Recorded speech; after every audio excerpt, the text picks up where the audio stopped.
پیسے کی جو سرکولیشن ہوتی ہے نا وہ نیچرل ہوتی ہے, وہ خام خواہ میں پیسہ سرکولیٹ نہیں کرتا. اور بہت سارے فسادات ہیں سود میں, چونکہ میرے اس پر مستقل بیانات موجود ہیں کہ سود معیشت کو کیسے تباہ کرتا ہے, اس میں کیا کیا نقصانات ہیں. ابھی میں اس کو چھیڑوں گا تو یہ تفسیر کا لیکچر ہمارا کئی گھنٹوں پر مشتمل ہو جائے گا. یہ تو ہم ٹو دا پوائنٹ قرآن کو فوکس کرتے ہیں, زیادہ ڈیٹیل میں نہیں جاتے, تو میں زیادہ ڈیٹیل میں نہیں جاؤں گا. تو اس میں بہت سارے فسادات ہیں سودی نظام میں, اور آج دنیا بھی مان رہی ہے, اسلام کے اس نظام کو مان رہی ہے دل و جان سے کہ واقعی 1400 سال پہلے جو اسلام نے سود کو حرام کیا اس میں کتنی حکمتیں تھیں. تو حکمتیں اب لوگوں کے سامنے آ جا رہی ہیں. جب بھی دیوالیے ہوتے ہیں تو جو بینک ہے نا, کمرشل بینکوں کا تو دیوالیہ ہوتا ہے, اسلامک بینکوں کا نہیں ہوتا, کیونکہ اس میں عملاً یعنی ایک بزنس ہو رہا ہے نا, ایسٹس وجود میں آ رہے ہیں, اس میں چیزیں وجود میں آ رہی ہیں, لوگوں کی ضرورتیں پوری ہو رہی ہیں. تو پیسہ ایسے نہیں ہوتا کہ بس پیسہ پیسے کے بدلے میں نہیں گھومتا ہے وہ. تو بہت ساری حکمتیں ہیں, لیکن قرآن نے ان حکمتوں کو بیان نہیں کیا, اس لیے کہ قرآن اگر حکمتیں بیان کرنا شروع کر دیتا تو پھر ایک سوال پہ 10 سوال اٹھتے, پھر دوسرا سوال کا جواب دیا جاتا, دوسرا اس پہ سوال اٹھتا, تو بات لمبی ہوتی. قرآن نے ایک حکیمانہ طرز اختیار کیا کہ انسان کے لیے اتنا کافی ہے فرق کرنے کے لیے کہ اللہ نے جو پیدا کرنے والا خدا ہے اس نے ایک کو جائز قرار دیا اور ایک کو ناجائز قرار دیا. اب جو کھوپڑی جس کے دماغ میں ہوگی, جو جانتا ہے کہ خدا ہے ہمیں بنانے والا, تو اس کو وہ اتنی سینس اس میں ہوگی کہ بھائی اب یہ بحث ہی ختم ہے کہ اس میں فائدے ہیں یا نقصان, اب یہ حلال ہے وہ حرام ہے, بس یہ فرق ہمارے لیے کافی ہے. تو اللہ نے حکیمانہ جواب دیا. اس کی مثال ایسے جیسے امی عائشہ رضی اللہ تعالیٰ عنہ سے کسی نے پوچھا کہ جب حائضہ عورت روزے چھوڑتی ہے تو اس کی قضا کرنا واجب ہے, نماز چھوڑتی ہے تو اس کی قضا واجب نہیں ہے. جواب بہت آسان تھا, بھائی نماز اگر چھوڑے گی حائضہ عورت اللہ کے حکم سے چھوڑے گی, قضا اگر ہو تو وہ تو بہت ساری قضائیں اس کے ذمہ ہو جائیں گی, جبکہ چھوڑا اس نے اللہ کے حکم سے ہے, تو اب اللہ اس کے لیے آسانی کا معاملہ پیدا کر رہا ہے, جبکہ روزے اتنے جمع نہیں ہوتے اور پورا سال ہے ان کے لیے رکھنے کے لیے. تو جواب بہت آسان تھا, لیکن امی عائشہ نے یہ جواب نہیں دیا, کیونکہ امی عائشہ نے یہ سوچا کہ اگر اس کو فلسفیانہ جواب دیا جائے تو فلسفیانہ جواب ہر ایک کی سمجھ میں نہیں آتا. تو امی عائشہ نے کیا جواب دیا کہ بھئی نبی نے ہمیں یہی حکم دیا ہے کہ حائضہ عورت جو نمازیں چھوڑے گی وہ اس کی قضا اس پر واجب نہیں ہے, روزے چھوڑے گی تو اس کی قضا اس پر واجب ہے, بس نبی نے یوں کہا ہے تو ہم اس لیے ایسا کرتے ہیں. تو بعض دفعہ اس طرز میں جواب دیا جاتا ہے. تو قرآن کا بالکل یہی طرز ہے کہ مشرکین مکہ کہتے تھے کہ بھئی خرید و فروخت اور سود میں کیا فرق ہے, وہاں بھی پیسے سے پیسہ کمایا جا رہا ہے, یہاں بھی کمایا جا رہا ہے. تو اللہ نے فرمایا یہ فرق ہے کہ احل اللہ البیع, کہ ایک کو اللہ نے حلال کیا ہے, وحرم الربا, اور اس کو اللہ نے حرام کیا. تو یہ جواب کافی ہے عقل مندوں کے لیے. آگے اللہ فرما رہے ہیں فمن جاءہ موعظۃ من ربہ, جس کے پاس اپنے رب کی طرف سے نصیحت آ جائے, فانتہا, اور وہ رک جائے. یعنی اب یہ سود چونکہ حرام ہو گیا ہے تو صحابہ کو خطاب کیا جا رہا ہے کہ اب آیتیں آنے کے بعد جو رک جائے گا فلہ ما سلف, تو جو گزر گیا وہ تمہارے لیے. یعنی جو پروفٹ تم سود کے ذریعے ماضی میں لے چکے ہو وہ چونکہ کفر کی حالت میں تھا اور اسلام میں اس وقت تک سود کو حرام نہیں قرار دیا گیا تھا, تو وہ تمہارے لیے حلال ہے. ما سلف کا معنی وہ جو ہے وہ حلال ہے, آئندہ نہیں لینا تم نے. وَأَمْرُهُ إِلَى اللَّهِ, اور اس کا حقیقی معاملہ اللہ کے سپرد ہے. یعنی ظاہری طور پر تو اب کسی مسلمان کو سود کھانے کی اجازت نہیں دی جائے گی, جو ماضی میں ہو چکا, اور اس کا حقیقی معاملہ اللہ کے سپرد ہے. یعنی اب اللہ دلوں کے حالات جانتے ہیں کہ اس نے دل سے توبہ کی ہے یا صرف لوگوں کو دکھانے کے لیے توبہ کی ہے, اس میں ہمیں بحث کی اجازت نہیں ہے, بلکہ یہ معاملہ اللہ کے سپرد ہے. مسلمان کو اس سے اچھا گمان رکھنا پڑے گا. وَمَنْ عَادَ, فرمایا جو دوبارہ ان آیتیں سننے کے بعد لوٹے گا, دوبارہ سے سود کی طرف آئے گا, فَأُولَئِكَ أَصْحَابُ النَّارِ, تو یہ لوگ آگ والے لوگ ہیں, ہم فیہا خالدون, اور اس میں یہ ہمیشہ ہمیشہ رہیں گے. یہاں ومن عادہ کے دو مطلب بیان کیے گئے ہیں. ایک تو یہ ہے کہ جو عملی طور پر سود کھائے گا, یعنی اللہ نے حرام کر دیا اب بھی کھا رہا ہے, اس کو پتہ بھی چل گیا کہ سود حرام ہے پھر بھی کھا رہا ہے, تو یہ آگ والے لوگ ہیں جس میں یہ ہمیشہ رہیں گے. تو اس سے مراد اہل اسلام ہے. یعنی مسلمانوں میں جسی کو پتہ چل گیا کہ سود حرام ہے پھر بھی کھائے گا تو یہ آگ والے لوگ ہیں جس میں ہمیشہ رہیں گے. تو یہاں ہمیشہ سے مراد یہ ہے کہ اس کی اصل سزا ہمیشہ ہی ہے. وہ الگ بات ہے کہ قرآن کی دوسری آیتوں اور احادیث سے پتہ چلتا ہے کہ جن مسلمانوں کے جہنم میں جانے کا فیصلہ ہو چکا ہوگا, ہمیشگی کا فیصلہ بھی ہوا ہوگا, لیکن اللہ نے ایک اور اصول بنایا ہے کہ نبی کی شفاعت اور اس کے ایمان کی برکت سے وہاں سزا میں کمی ہو جائے گی اور ہمیشہ رہے گا نہیں. یعنی یہاں اصل سزا کا بیان ہے کہ مستحق وہ اس کا ہے. لیکن پریکٹیکلی ایسا ہوگا نہیں، بلکہ گناہوں کی سزا بھگتنے کے بعد وہ ایک دن جہنم سے نکلے گا. یہ دوسرے دلائل سے پتہ چلتا ہے. اور اگر ہم عادہ سے یہ مراد لیں کہ جو دوبارہ سود کی طرف لوٹے گا اور وہ ہمیشہ جہنم میں رہے گا، یعنی ہمیشہ کو اپنے اصل معنی پر رکھیں کہ واقعی رہے گا، تو اس سے مراد وہ لوٹنا ہے کہ جو سود کو حلال سمجھ کے کھانا شروع کر دے، اور وہی دلائل اپنے فلسفیانہ دلائل دینا شروع کر دے کہ جب یہ ہم پیسوں سے عام بزنس کر سکتے ہیں، 100 روپے کا گلاس خرید کے میں 150 کا دے سکتا ہوں، تو ڈائریکٹ 100 پہ 150 نفع سامنے والے سے کیوں نہیں اٹھا سکتا. جو اس قسم کے دلائل دے کے سود کو حلال کرے گا تو یہ چونکہ کفر ہے، کیونکہ اللہ نے جب ایک چیز کو حرام کر دی اور آپ اس کا انکار کر رہے ہو تو آپ تو اسلام سے خارج ہو گئے. تو ایسے لوگ پھر ہمیشہ جہنم میں رہیں گے. تو بہرحال دونوں کی برائی اس میں بیان کی ہے، نہ سود کو حلال سمجھنے کی اجازت اور نہ حرام سمجھ کے بھی کھانے کی اجازت، دونوں اجازت نہیں ہے. باقی انسان سودی لین دین کرتا کیوں ہے؟ وہ سمجھتا ہے گھر بیٹھے آرام سے پیسے کما لوں گا میں. تو اللہ نے اس کا جواب دیا اگلی آیات میں، یمحق اللہ الربا، اللہ سود کو گھٹاتا ہے، ویربی الصدقات، اور صدقوں کو بڑھاتا ہے. بعض دفعہ یہ گھٹانا حقیقت میں بھی ہوتا ہے، سود خوروں کا رقم ڈوبتی ہے، اور بعض دفعہ ایسے گھٹاتا ہے کہ برکت ختم کر دیتا ہے اللہ تعالیٰ، اس کے طبیعت میں بخل پیدا ہو جاتا ہے. یہ بھی ایک بے برکتی ہے. کروڑوں اربوں کا مالک ہے لیکن طبیعت میں اتنی، کیونکہ اس نے ساری زندگی پیسے سے پیسہ بنانا سیکھا ہے نا، تو ہر وقت کسی فکر میں لگا رہتا ہے. جو پیسے کا ایک بنیادی مقصد ہے کہ طبیعت میں کشادگی ہو، سکون ہو، یہ سکون اور اطمینان اس کو میسر نہیں ہوتا. کنجوسی دل میں پیدا ہوتی ہے. جبکہ جو صدقات و خیرات کرتے ہیں ان کو دولت سے محبت نہیں ہوتی، جتنا ملتا ہے اس پہ وہ شکر ادا کرتے ہیں. تو اس لیے تھوڑے میں بھی اللہ برکت دے دیتا ہے، ان کی طبیعت میں غنا پیدا کر دیتا ہے، چہروں پہ رونق پیدا کر دیتا ہے، کشادگی عطا فرما دیتا ہے. تو کبھی یہ پیسہ جو ہے نا ظاہری لحاظ سے نہیں بڑھتا بلکہ اس میں برکت ہو جاتی ہے، اور کبھی ظاہری لحاظ سے بھی بڑھا دیتے ہیں. اللہ سود خور کے مال کو ہلاک کر دیتے ہیں، اور صدقات و خیرات والے مالوں کو اللہ تعالیٰ حقیقت میں بھی بڑھا دیتے ہیں.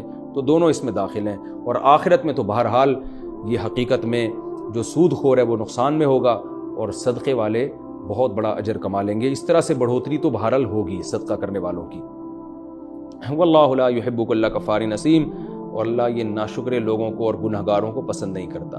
کیا مطلب؟ اتنا کچھ سمجھانے کے بعد بھی اگر تم سود کھاتے ہو، اس کا مطلب تم ناشکرے ہو اور تم خدا کا انکار کرنے والے ہو، تو اللہ کو ایسے لوگ پسند نہیں. اور اسیم کا معنی گنہگار، کہ ایک چیز حرام ہے پھر بھی کیے جا رہے ہو، تو اللہ ایسے لوگوں کو بالکل پسند نہیں کرتا، یعنی نفرت کرتا ہے اللہ تعالیٰ ان سے. ان الذین آمنوا وعملوا الصالحات، یہاں تو سود خوروں کا ذکر تھا جو حرام کھاتے ہیں. اب اللہ ان کے مقابلے میں نیک لوگوں کا ذکر کر رہا ہے. قرآن کی عادت ہے جہاں بروں کا ذکر ہوتا ہے نیک لوگوں کا بھی ذکر ہوتا ہے. سود کھانے والے کیوں کھاتے ہیں؟ یا تو عقیدہ صحیح نہیں ہوتا ان کا، آخرت پر ایمان نہیں ہوتا، اس لیے کھائے چلے جا رہے ہیں کہ حساب و کتاب کی فکر نہیں ہے. بعض دفعہ عقیدہ صحیح ہوتا ہے لیکن اللہ کی محبت دل میں نہیں ہوتی، عبادت کی طرف ان کی رغبت نہیں ہوتی، تو اس وجہ سے بھی سود کھاتے ہیں. اور بعض دفعہ یہ دونوں کام ہوتے ہیں لیکن طبیعت میں کنجوسی ہوتی ہے. تو تینوں کی نفی کی، تینوں کی اپوزٹ کو بیان کیا کہ اس کے مقابلے میں وہ لوگ ہیں جن کا عقیدہ بھی صحیح ہے، عمل بھی صحیح ہے، اور طبیعت میں کنجوسی بھی نہیں ہے. وہ اللہ نے اگلی آیت میں بیان کیا کہ سود خوروں کا تو یہ انجام ہوگا، لیکن جو اس کے اپوزٹ لوگ ہیں وہ کون ہیں؟ ان الذین آمنوا، وہ لوگ جو ایمان لائے، یعنی آخرت پر ان کا پکا ایمان بھی ہے، وعملوا الصالحات، اور اسی ایمان کی بیس پر نیکیاں بھی کرتے ہیں، وَأَقَامُوا الصَّلَاةَ، اللہ سے ان کا تعلق بھی ہے جس کی بیس پہ وہ نماز قائم کرتے ہیں، وَآتُوا الزَّكَاةَ، اور طبیعت میں کنجوسی بھی نہیں ہے، سود لینے کے بجائے الٹا لوگوں کو زکاتیں دیتے پھرتے ہیں. وہ لَهُمْ أَجْرُهُمْ عِنْدَ رَبِّهِمْ، ان کے لیے ان کے رب کے پاس اجر ہے، وَلَا خَوْفٌ عَلَيْهِمْ وَلَا هُمْ يَحْزَنُونَ، اور نہ ان پر کوئی خوف ہوگا اور نہ وہ غمزدہ ہوں گے. اب ببانگ دہول ایک اعلان کیا جا رہا ہے اہل ایمان کو صاف لفظوں میں. ابھی تو یہ بتایا جا رہا تھا نا کہ جو سود کھاتے ہیں ان کا انجام کیا ہوگا. اب سود سے بچنے کی صاف لفظوں میں اللہ ہمیں سود سے بچنے کا آرڈر کر رہے ہیں. یا ایھا الذین آمنوا، اے لوگو جو ایمان لائے ہو، اتقوا اللہ، اللہ سے ڈرو، وذروا ما بقی من الربا، اور جو سود کے معاملات میں جو ربا باقی رہ گیا ہے نا اس کو اب چھوڑو. یعنی زمانے جاہلیت میں جتنا تم سود کھا چکے وہ کھا چکے، اگر اب توبہ کرتے ہو تو اللہ اس کے بارے میں سوال نہیں پوچھے گا. لیکن جو سود رہ گیا ہے، یعنی تمہارا پہلے سے کوئی سودی ایگریمنٹ چل رہا ہے اور اب کچھ تو کھا لیا، کچھ رہ گیا، اب جو رہ گیا اس کو چھوڑ دو، وہ اب تمہارے لیے حلال نہیں ہے کیونکہ اب سود حرام ہو گیا ہے. ان کنتم مومنین، اگر تم مومن ہو. فإن لم تفعلوا، اگر تم ابھی بھی سودی لین دین سے نہیں بچتے، فَأْذَنُوا بِحَرْبٍ مِّنَ اللَّهِ وَرَسُولِهِ، تو سن لو اعلان جنگ اللہ اور اس کے رسول کی طرف سے۔ یہ اعلان جنگ کا مطلب کیا ہے؟ اس کے دو مطلب ہو سکتے ہیں۔ ایک مطلب تو یہ ہو سکتا ہے کہ آپ جس کے خلاف اعلان جنگ کرتے ہیں نا، تو اس کا مطلب یہ ہوتا ہے اب اس کی ہر چیز آپ کے لیے حلال ہے، اس کو جتنا نقصان پہنچا سکتے ہیں پہنچائیں۔ جیسے دو ملکوں کی فوجیں آمنے سامنے لڑائی کے لیے کھڑی ہوں اور جنگ کا اعلان ہو جائے، تو پھر اس میں یہ نہیں دیکھا جاتا کہ لڑنا بہت ہی تمیز سے ہے اور بہت ہی اخلاق کے دائرے میں، بلکہ پھر تو بھائی ٹینک چڑھاؤ، توپیں چڑھاؤ، میزائل سے مارو، جس طرح بھی دشمن کو شکست دے سکتے ہو دو۔ تو ایک مطلب تو اس کا یہ ہو سکتا ہے کہ اللہ اس کے رسول کا تمہارے خلاف اعلان جنگ ہے، یعنی اب اللہ سے خیر اور اس کے رسول سے خیر کی توقعات مت رکھو۔ رسول کی زندگی میں یہ کام کرو گے تو رسول کا اعلان جنگ، ورنہ اللہ تو ہمیشہ رہے گا، تو پھر سود خور کو اللہ نہیں پنپنے دے گا۔ یعنی بس اگر اس کو کوئی فائدے بھی پہنچائے جا رہے ہیں نا، تو یہ ایسے ہی جیسے جنگ میں بعض دفعہ دھوکہ دینے کے لیے کسی کو فائدہ پہنچا دیا جاتا ہے تاکہ وہ خوش فہمی میں مبتلا ہو، لیکن اس کو پھر پکڑ لیا جائے، گرفتار کر لیا جائے۔ اور ایک دوسرا مطلب اس کا بیان کیا گیا جو راجح ہے، جو بیان القرآن میں حضرت حکیم الامہ نے اختیار کیا ہے، وہ مطلب یہ ہے کہ اسلام میں سود اتنا بڑا جرم ہے کہ اگر کوئی قوم من حیث القوم سود کھانے لگے تو خلیفہ وقت پر لازم ہے کہ اس کے خلاف باقاعدہ ایسے ہی جنگ کرے جیسے میدان جنگ میں کسی دوسرے ملک کی فوج سے لڑائی کی جاتی ہے، یعنی اس کے خلاف اسی طرح جہاد کیا جائے گا، یعنی باغیوں کے حکم میں آ جائے گا وہ۔ تو اگر فرد واحد سود کھا رہا ہے تو حکومت اس کو پکڑ کے گرفتار کرے گی، اور اگر کوئی قبیلہ اور کوئی جماعت مسلمانوں کی سود میں مبتلا ہے تو پھر اللہ اس کے رسول، یعنی اللہ کا ذکر تو ایک برکت کے لیے کیا، مراد یہ کہ رسول جو خلیفہ ہیں وہ تمہارے خلاف پھر تلوار اٹھائیں گے۔ تو یعنی یہ ڈرا دیا گیا عرب کے قبائل کو کہ اب بھی کوئی قبیلہ اگر سودی لین دین نہیں چھوڑے گا تو ہم اپنے نبی کو یہ پرمیشن دے رہے ہیں کہ وہ صحابہ کی فوج لے کے آپ پہ حملہ کریں اور اسی طرح آپ سے لڑیں جیسے کافروں سے، غیر مسلموں سے باقاعدہ جہاد کیا جاتا ہے۔ یعنی اس میں آپ کے پاس آپشن نہیں ہے کہ کھاؤ تو ٹھیک ہے، توبہ کر دو تو بھی ٹھیک ہے، یہ تمہارا اور اللہ کا معاملہ ہے، اگر سود کھاؤ گے تو کوئی بات نہیں، قیامت میں اللہ خود ہی انتقام لے لے گا۔ نا نا نا نا نا، نبی کو حکم دیا جا رہا ہے کہ آپ نے جنگ کرنی ہے ان کے خلاف، اس کی آپ کو یعنی پبلک کو اجازت نہیں دی جائے گی۔ تو یہ اتنا بڑا جرم ہے کہ اس میں یعنی حاکم وقت تلوار اٹھا کے زبردستی آپ کو سود سے بچنے پر مجبور کرے گا۔ وَإِن تُبْتُمْ، اور اگر تم توبہ کر لو، فَلَكُمْ رُؤُوسُ أَمْوَالِكُمْ، تو پھر تمہارے لیے تمہارے مال کے رؤوس ہے، جس کو فقہ کی اصطلاح میں رأس المال کہا جاتا ہے۔ رأس المال کہتے ہیں اصل مال کو، یعنی اصل جو آپ کی انویسٹمنٹ تھی وہ رأس المال کہلاتا ہے، اس سے جو اضافی ہے وہ پروفٹ کہلاتا ہے۔ تو پروفٹ کبھی حلال ہوتا ہے کبھی حرام ہوتا ہے، جو حلال پروفٹ ہے اس کو نفع کہتے ہیں، اور جو سود کے ذریعے اضافی ہے اس پروفٹ کو سود کہا جاتا ہے۔ تو رأس المال وہ رقم جو اصل ہو۔ تو اللہ نے فرمایا وَإِن تُبْتُمْ، اگر تم توبہ کر لیتے ہو، فَلَكُمْ رُؤُوسُ أَمْوَالِكُمْ، تو تمہارے لیے تمہارے رؤوس جمع ہے، یعنی جتنے تم نے انویسٹمنٹ کی بھی ہے اس سب کے اصل رقم تم لے سکتے ہو۔ لا تظلمون ولا تظلمون، نہ تم کسی پر ظلم کرو گے نہ تم پر ظلم کیا جائے گا۔ کیا مطلب کہ اگر تم اضافی نفع اس غریب سے یا کسی قرض دینے جس کو قرضہ دیا اس سے جو اضافی نفع لے رہے ہو تو یہ اس پر ظلم ہے، اور اگر ہم تمہیں یہ حکم دیتے کہ تم نے جب سود سے توبہ کی ہے تو اپنی اصل رقم بھی نہیں لے سکتے تو یہ تم پر ظلم ہوتا، کیونکہ اصل تو تمہاری ہے۔ تو اس لیے ایک اصول اور ضابطہ بیان کر دیا کہ نہ تم نے ظلم کرنا ہے اور نہ تم پر ظلم کیا جائے گا۔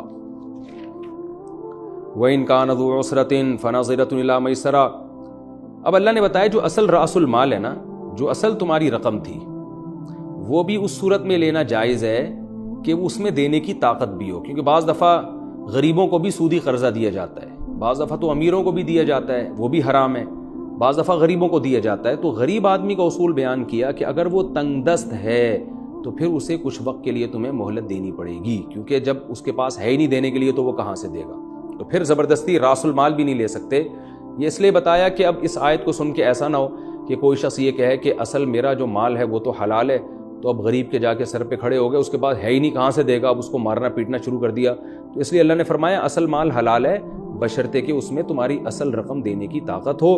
اگر وہ غریب ہے تو پھر تم پر لازم ہے کہ اس کو مہلت دو، اور اگر تم تصدقو، صدقہ ہی کر دو، یعنی چھوڑ دو وہ رقم کہ چلو یار میں نے معاف کر دیا، تو خیر لکم، یہ تو پھر اور تمہارے لیے بہتر ہے، ان کنتم تعلمون، اگر تم جانتے ہو، تو اس میں تو صدقے کا ثواب ملے گا اور تمہیں اور زیادہ فائدہ ہوگا۔ واتقوا یوما ترجعون فیہ الی اللہ۔ اب اس مضمون کو اس آخری آیت پہ ختم کیا جا رہا ہے کہ یہ ساری باتیں، صدقہ کرنا، سود سے بچنا، رأس المال کے معاملے میں غریب کو مہلت دینا، یہ سب باتیں، یا صدقہ اس کو اصل رقم ہی معاف کر دینا، یہ سب چیزیں ان کی سمجھ میں آئیں گی جن کو یہ احساس ہو کہ کل قیامت کے دن ہم نے اللہ کے سامنے کھڑے ہو کر اپنے اعمال کا حساب دینا ہے۔ تو جو اس دن سے ڈرتا ہے نا، وہ ان احکام کو فالو کرے گا۔ جو اس دن کو مانتا ہی نہیں ہے، اس کے لیے تو دنیا ہی سب کچھ ہے۔ اس لیے اللہ نے فرمایا واتقوا یوما، اس دن سے ڈرو، ترجعون فیہ الی اللہ، جس دن تم اللہ کی طرف لوٹائے جاؤ گے۔ ایک دن آنے والا ہے، تو جتنی نیکیاں یہاں کر لو گے نا، تو جب اللہ سے ملاقات ہوگی تو یہ اچھی ملاقات ہوگی۔ ثم توفی کل نفس ما کسبت، تو اور پھر کیا ہوگا، ہر نفس کو جو کچھ اس نے کیا ہے اس کا پورا پورا بدلہ دیا جائے گا۔ اگر برا کرو گے تو پھر برائی کا بدلہ، برا بدلہ ملے گا، اچھا کرو گے تو اچھا بدلہ ملے گا۔